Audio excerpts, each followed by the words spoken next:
Viewers, it's unprecedented and quite frankly unprovoked. But last week, a video clip quickly turned controversial when it turned out that among the Congress party's winning Rajya Sabha candidates' followers were some who openly supported Pakistan. In fact, the video clip captured a handful of Naseer Hussain's followers shouting Pakistan Zindabad as they broke out into an impromptu frenzied celebration. Initially, Hussain quickly repudiated claims by those who had made the connection between his supporters and the pro-Pakistan slogans. Hussain said, and I quote him, "What does Pakistan have to do with the Rajya Sabha election in Karnataka? There is no meaning, no occasion, no connection, nothing. Even if somebody is seriously claiming that it was recorded and all, the law should take its own course," unquote. Other state Congress leaders also moved quickly to question the authenticity of the video clip and also to dispel accusations, most of which were leveled by the BJP that its party cadre were sympathetic to Pakistan. Some so-called fact-checkers also put out their own investigation reports claiming that the supporters were being hounded without basis and that they had actually shouted the slogan, quote, "Naseer Hussain Sahab Zindabad," unquote. But the Congress couldn't keep up the pretense for too long, viewers. The Karnataka government was pressured into commissioning a forensic examination. Though the forensics report has not been made public, the Bengaluru police acted on its findings by arresting 3 people. The facts are all there, viewers, as communicated to us by the police itself. The police also told the media that the audio on the tape was genuine and that the 3 individuals in their custody had prima facie chanted Pakistan Zindabad slogans. Viewers, the FSL report also corroborates witness statements. And the police claim the suspects got entry passes from Mr. Hussain himself. So in a sense, viewers, these were individuals very much known to Mr. Hussain. The police have booked these individuals for quote incitement and remarks quote prejudicial to national integration unquote.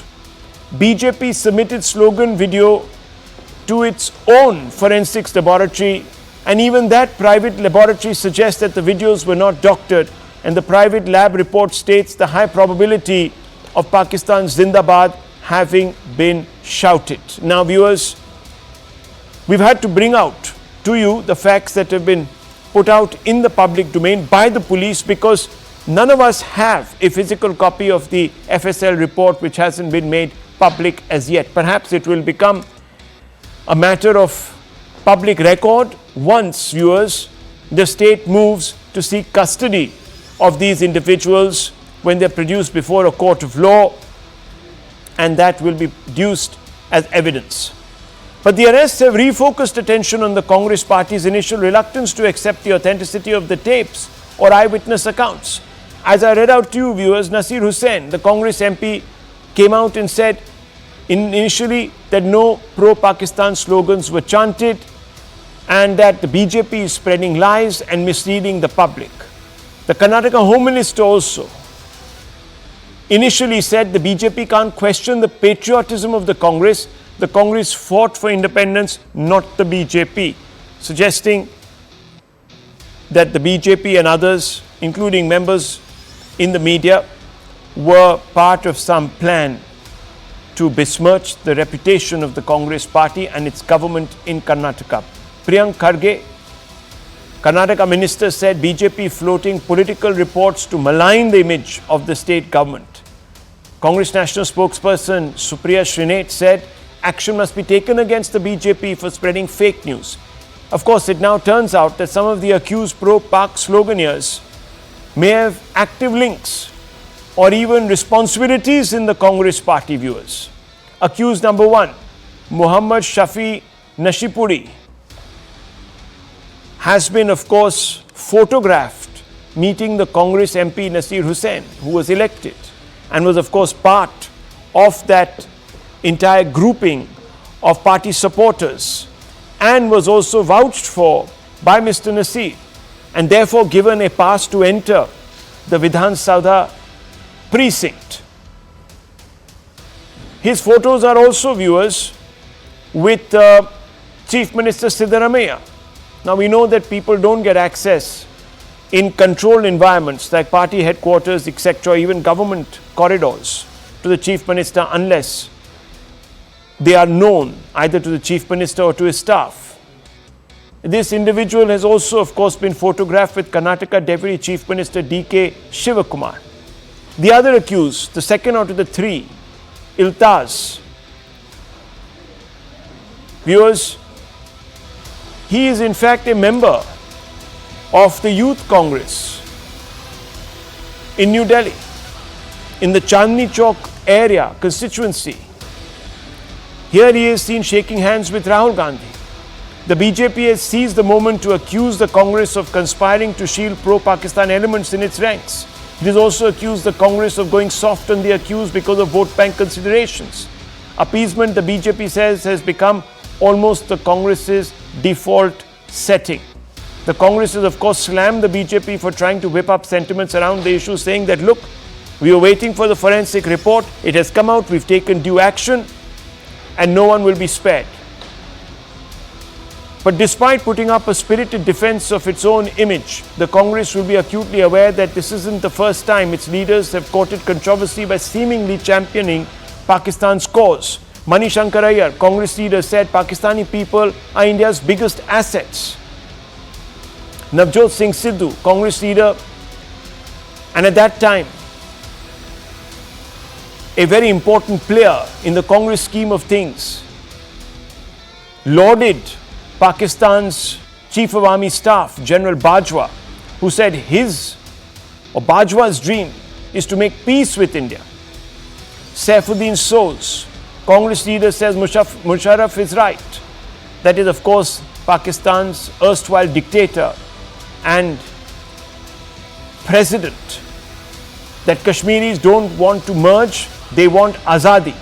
Then there was, of course, Digvijay Singh, who many people said was trying to give Pakistan a fig leaf after the 26/11 attacks by claiming that it was a Hindu terror conspiracy hatched by the RSS.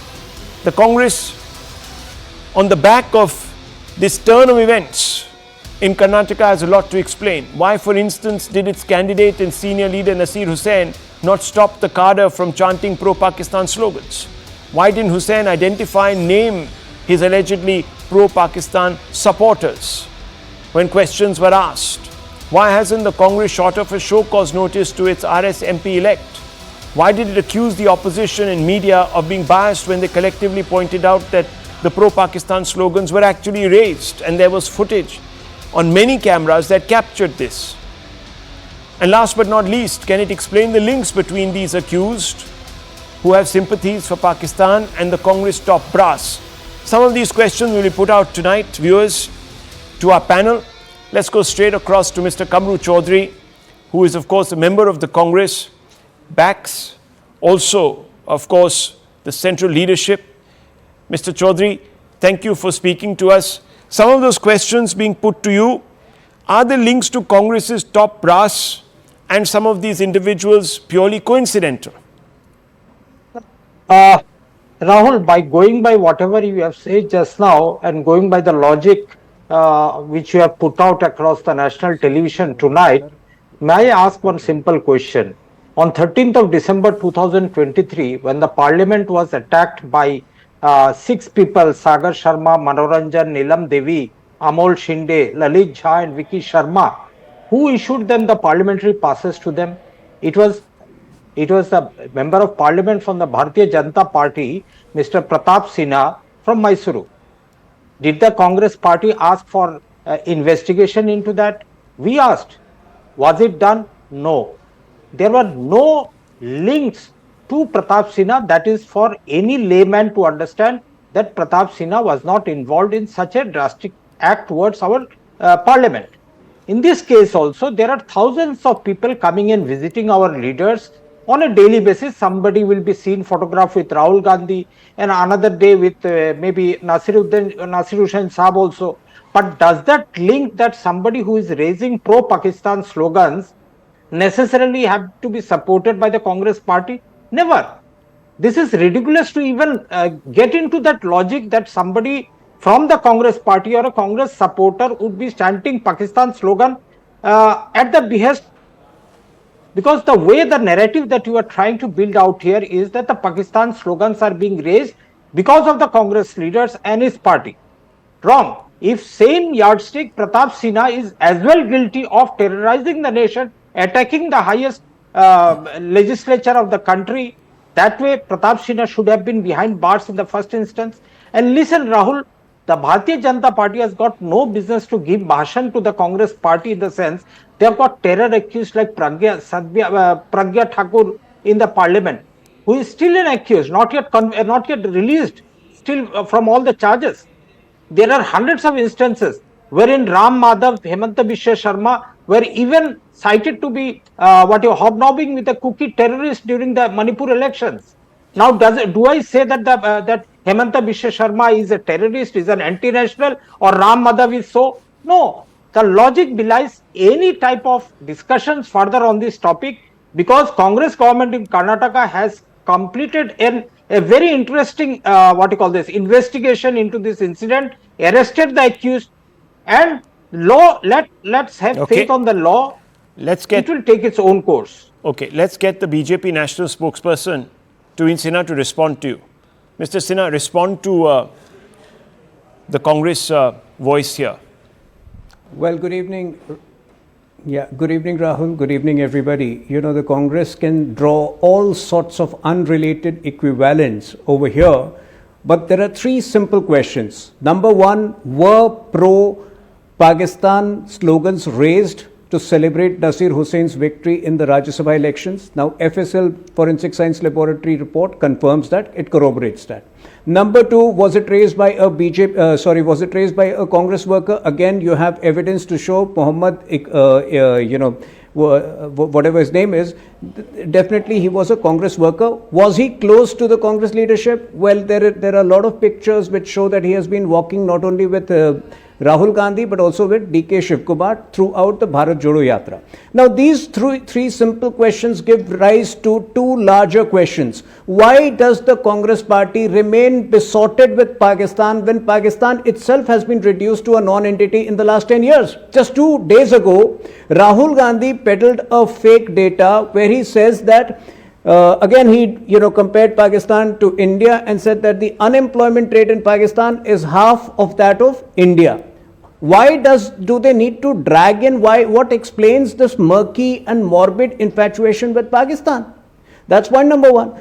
Secondly, the larger question, was Bharat Jodo Yatra used to legitimize all sorts of anti-social, anti-national elements? Because 2 months ago, we saw Dheeraj Sahu's house being raided, or one of his places being raided, and 351 crores of rupees were found in cash. Again, the first picture which came was with Rahul Gandhi. So how is it, whether it was Father Ponappa or whether it is Dheeraj Sahu or whether, the people accused of raising pro-Pakistan slogans, how were all of them accommodated in the Bharat Jodo Yatra? That is the larger question. Was it in fact used to legitimize anti-socials and anti-nationals in the country?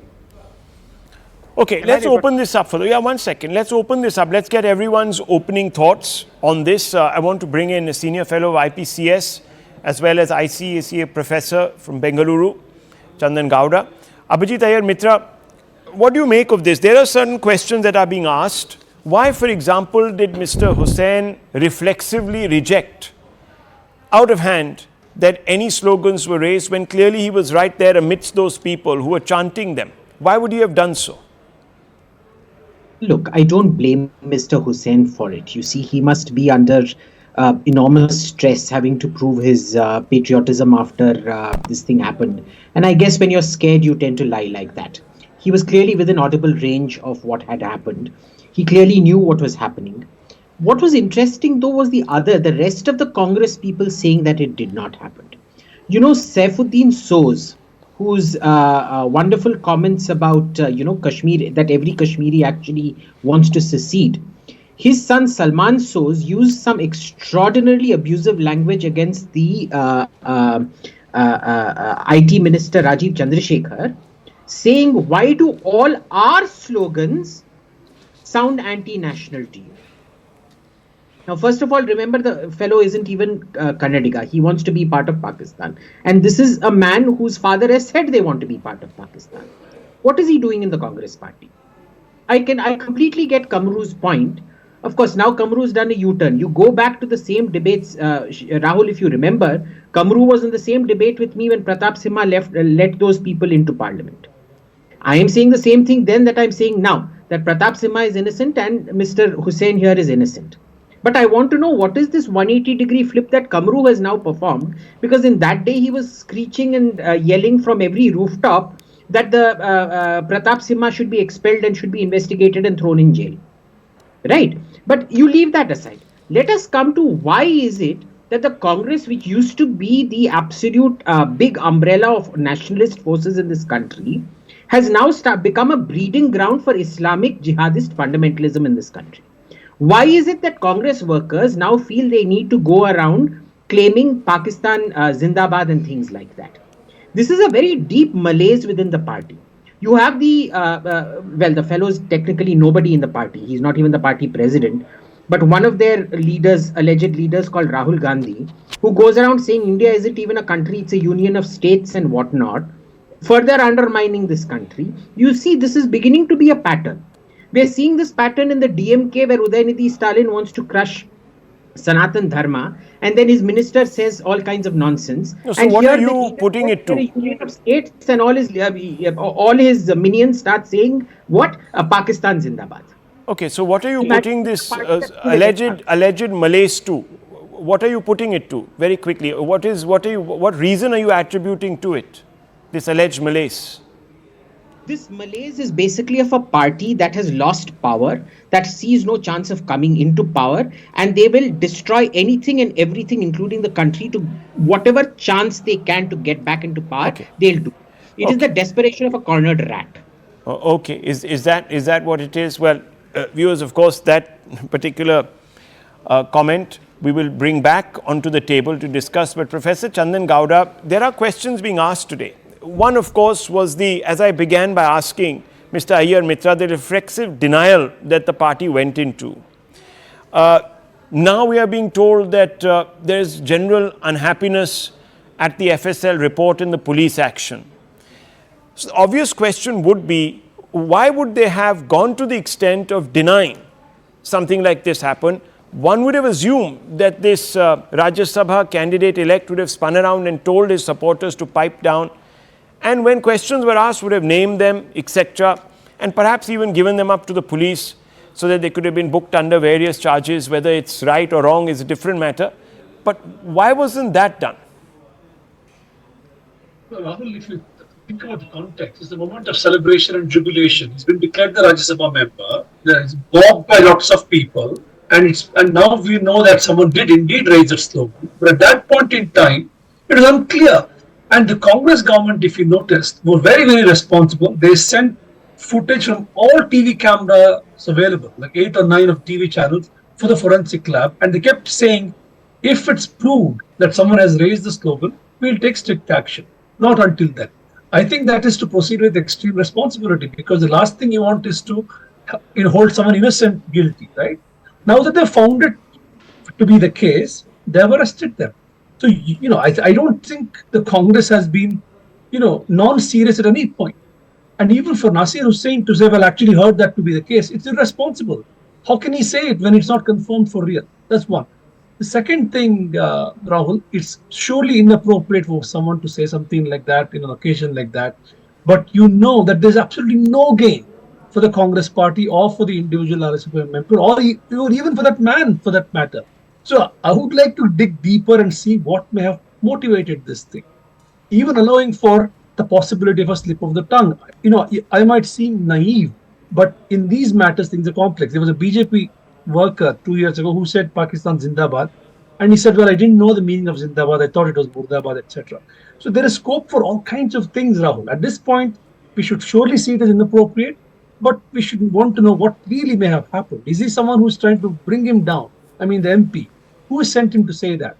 These are things we'll need to find out, because there's absolutely zero profit of any kind for the party or for the politician. Well, at least one of those individuals, Mr. Gowda, Professor Gowda, the the member of parliament elect, Rajya Sabha member of parliament elect, vouchsafed for. He actually, like Pratap Simha did at the centre, gave this person a pass, or at least championed with the authorities that he should be given a pass. And it is not as if he doesn't know that person. There are enough photographs in different settings with this individual. So the question then arises, was this actually, an inadvertent slip of tongue?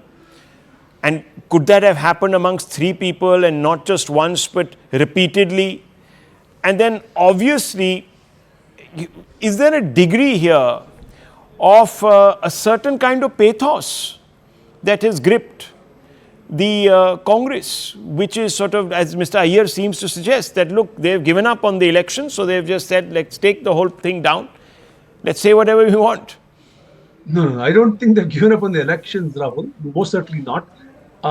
But what you say, Rahul, we know this country. I mean, the security in this country is not exactly what it should be. Any part of the country, right? In the sense, slips do happen. Getting passes is not as tough as it should be. All kinds of people use all kinds of influence and get it. And later you realize, it was an expensive mistake or, something. So, I would just be a little more careful about, our own, checks the way we use at many people just let's open this up further. Let me bring back Mr. Kamru Zaman Chaudhary. Many people will say, Kamru Zaman Chaudhary, like Mr. Mitra and the BJP spokesperson here are saying, that look, the Congress today represents a kind of politics that has really feasted on alienating Muslims from mainstream society, that it has spread a kind of fear, psychosis amongst Muslims, incited them into believing that they're no longer wanted, that they're seen as some sort of separate element, fifth column in this country. And therefore, it attracts those that it has actually G'd up into thinking this way. No, Rahul, you have raised a very, very important point tonight. This is not the work of the Congress party that is inviting such type of elements into the party. Rather, it is the policies or the political isolation of the Bharatiya Janata Party towards the Muslim population of the country, that the Muslims of this country are feeling politically ghettoed. You have seen Muslim ghettoism somewhere when they leave, but here the politically conscious Muslims are finding a voice to be resonated, not within the Bharatiya Janata Party, but an ideal India that we all dreamt of. Okay. Bharatiya Janata Party would have had. So you say that the divisive policies of the BJP is driving Muslims away and ghettoizing them in the mind, etc., which then results in this kind of outpouring. Okay. No, I'm not. Abhijit Iyer Mitra wants to. Okay. No, just a minute. And I just to respond to Abhijit Iyer Mitra, you cut me off that time. You know what? Abhijit Iyer Mitra in his statement tonight, he said that the Muslim MP. He meant that way only. If I am wrong, I may be wrong. But he said the Muslim MP has to prove his patriotism. He uttered this word. And that is the most unfortunate discourse in politics that we are having tonight in a civilized and a democratic country like India. Because an MP like Pratap Sinha commits a crime that committed purportedly by Naseer Hussain. Both the crime are similar, but one did not have to prove his nationalism, but Naseer Hussain has to prove his nationalism. Abhijit Iyer Mitra, he's picking on something that you said. Please respond. Well, unfortunately, Kamru doesn't seem to understand much. What I said was that because those Pakistan slogans were shouted, this chap might have been on the defensive. But that's a different matter. I'm not going to get there. Kamru's understanding is very you said there was enormous stress perhaps upon him to prove his patriotism on the back of the... Yeah, that's exactly your words because I noted them down. A lack of English or a lack of cognition, one of the two. Okay, fair enough. Whatever. Okay. But let's get down to the substance of what Kamru said, which was ghettoization. No government has done more to break that ghettoization than this government. The entire polity, the Sunni polity in this country, the Shias are very far ahead. Which is why, the Dawoodi Bohra, the Sayyidina, goes around telling people, he actively canvasses for the BJP and tells his flock to vote for the BJP. You find even in Kashmir, it is the Shia localities that end up voting for the BJP. So first, it's not Muslims. Let's focus this down very specifically to Sunnis. Sunni polity has not modernized in this country. Since 1857, it has been in a complete feudal liege versus his dependents kind of a ghetto. They have been a completely marginalized community, deliberately marginalized by the Congress, deliberately kept backward because that was the best way of social control. I'm not going to go into the complex sociology of this, but the entire bargain at that point was some leaders will be given prominence to counter the Pakistan narrative, because at that time we'd gone through partition and things like that, and that these people would be have massive patronage thrown at them, which would then trickle down effect, trickle down to all the average Sunnis. That did not happen. It was a program that was completely exploited and abused by the Congress, which has led to a very significant exacerbation of the ghettoization. What this government has been doing through direct benefits is reducing the dependence of average Sunnis on their feudal lords for sifarish. And there's a whole load of studies on this if you want to go check it out. So it is actually the converse that is happening. And it is the left out feudal lords who have been spewing poison, who are joining the Congress, and the Congress is of course very happy to take any rabble riffraff off the road because nobody wants to join it anymore. Okay, very quickly, Tohin Sinha, many people say that, okay, economic inclusion may be taking place and the statistics you will perhaps put out, but there's not enough political inclusion on part of the BJP. That's what will be said, invariably. No, I think these are unfounded allegations. So Mr. Kamru Chaudhary was referring to ghettoization. In fact, we have ended the ghettoization of Kashmir, which was, synonymous with the Article 370. But I think there is a larger point over here. The Congress party somewhere has become the modern day Muslim League. And I say it with all responsibility. You would recall that 2 years ago, on the eve of Uttarakhand election, there was an independent Maulana Taqir, who was issuing all kinds of rabid anti-Hindu statements. The Congress immediately picked him up and got into a collaboration with him. So that mindset of the Congress party somewhere sends this message across the cadres that they are open, they are welcoming towards jihadi forces. And obviously, the radical forces have warmed up to the Congress in a big way. And what you see, the kind of slogans which you saw, and the kind of pictures of the culprit that you see, the culprit was well entrenched in the Congress party. It was not a by chance picture. It was not a incidental picture. He has pictures with almost everybody. So he is an insider. Okay. I think, what the Congress, the metamorphosis of the Congress party into the modern day Muslim League. And let me quickly give you two examples that maybe Mr. Sinha hasn't brought up. They tied up with the AIUDF in Assam, which is a sectarian outfit, as well as the ISF through its proxy, the left in Bengal, both sectarian outfits. IUDF, of course, Mr. Tarun Gogoi was dead against ever tying up with, saying that, look, they play a very hard sectarian, divisive role in society.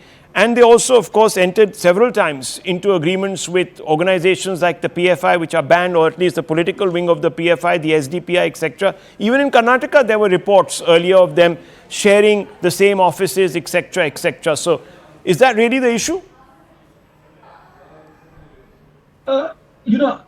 Frankly, I must confess, I don't know about this coalition that you just mentioned in the Northeast, but the last election in Assam, they contested with the AUDF, for example, the Lok Sabha elections. Now, you should ask that question to Mr. Kamru, because he'll have a better sense of why the coalition was struck. I can't comment on something I don't understand fully well, Rahul. But it is true that the political isolationism that Kamru spoke about just now, because the BJP does not give tickets to Muslims. No MLAs, MPs in Karnataka are from that community. We have a sizable Muslim population. Those things are very serious factors. And there is a sense of increasing alienation. And the Congress seems to Professor be a party Gowda, there is evidence now that minorities are getting tickets from the BJP, including Muslims, where they can win. So winnability becomes really the principal criteria, not identity. Anyhow, I need to... But Rahul, which party doesn't want winnability? Every party is playing the winnability game today. That's the new thing in Indian politics. What they do is up to the party and its particular constituency. Okay. Look, viewers, we can go around in circles here, but the fact of the matter is that this is obviously embarrassing and it is politically inopportune At least that much we can all agree to. It's politically inopportune. How it's going to develop and manifest itself, this particular controversy, how it impacts electoral choices remains to